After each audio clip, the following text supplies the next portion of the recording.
Alors les charmes du Sud, on vient le voir avec la préparation de Jérôme. Pas seulement les charmes du Sud, c'est notre feuilleton de la semaine.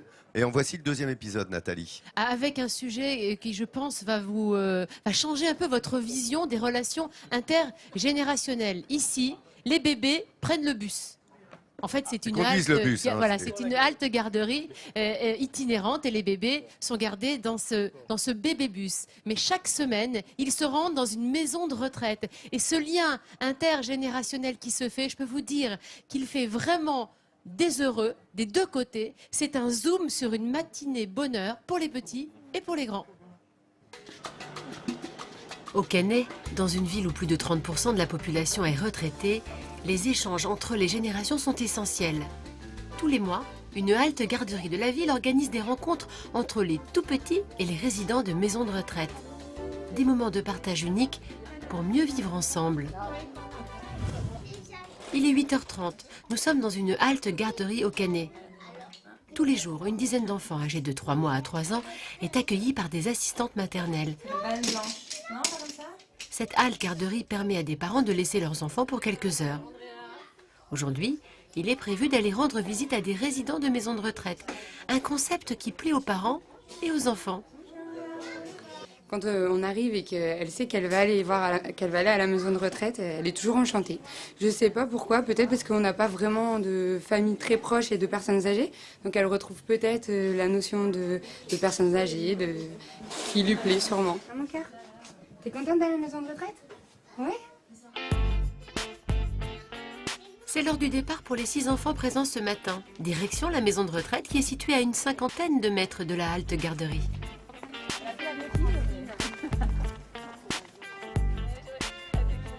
La visite des enfants à la maison de retraite est une bouffée d'air frais. Et à peine arrivés, ils font des heureux. Charmant, hein? Charmant. Pendant une matinée, les personnes âgées et les enfants vont partager leurs jeux dans une bonne humeur communicative. L'échange avec des personnes âgées parfois isolées laisse place à beaucoup d'émotions et de rires. Ces rencontres intergénérationnelles organisées tous les mois permettent également de tisser des liens avec des personnes touchées par la solitude. Ça me fait plaisir de jouer avec eux. Viens avec moi, viens avec moi. Voilà, Mettez-vous, attendez, je vais vous remettre. ça me fait penser à mes enfants, tout ça, à mes petits-enfants. Pendant que les jeux à l'extérieur continuent, Aurore Capacci, la directrice de la garderie, s'active. Je vais chercher du matériel pour l'atelier de peinture, il nous manque les tabliers, donc je vais aller chercher ça dans le bus. Ce camping-car, que l'on appelle le bébé-bus, est une innovation du Canet. Depuis 2007, il a été aménagé pour entreposer le matériel nécessaire à la garde d'enfants, ce qui permet à cette garderie d'être itinérante. C'est vraiment notre outil indispensable, on peut se poser n'importe où, ne serait-ce que parce qu'il y a de quoi faire le change des enfants, dans des bonnes conditions, ils peuvent être dans l'intimité, avec tout le matériel qu'il faut, le lavabo, le petit matelas, les affaires. Dans ce bus, tout est prévu. Table à langer, lingettes, jeux pour enfants et même de quoi goûter. Un vrai kit de survie à l'usage des assistantes maternelles. Une fois les tabliers de peinture récupérés, direction l'atelier. Ici, les résidentes de la maison de retraite font équipe avec les enfants pour réaliser des tableaux et une grande fresque. Peu importe le talent de peintre de chacun, l'important, c'est d'échanger. Ah oui, ça fait une route. Oh ben, quand il y a des enfants, c'est une merveille. Ça fait une journée qui est marquée sur le carnet des souvenirs. Échanger, se créer des souvenirs dont on se rappellera longtemps, c'est le but de cette journée. Grâce à ces activités, les personnes âgées sont stimulées et parviennent à effectuer des gestes qui leur sont d'habitude difficiles.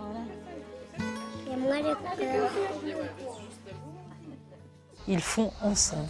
Et donc il y a des gestes que des personnes jeunes ne feraient plus l'effort de faire avec nous et qu'ils retrouvent d'instinct avec l'enfant, ne serait-ce que pour aider l'enfant.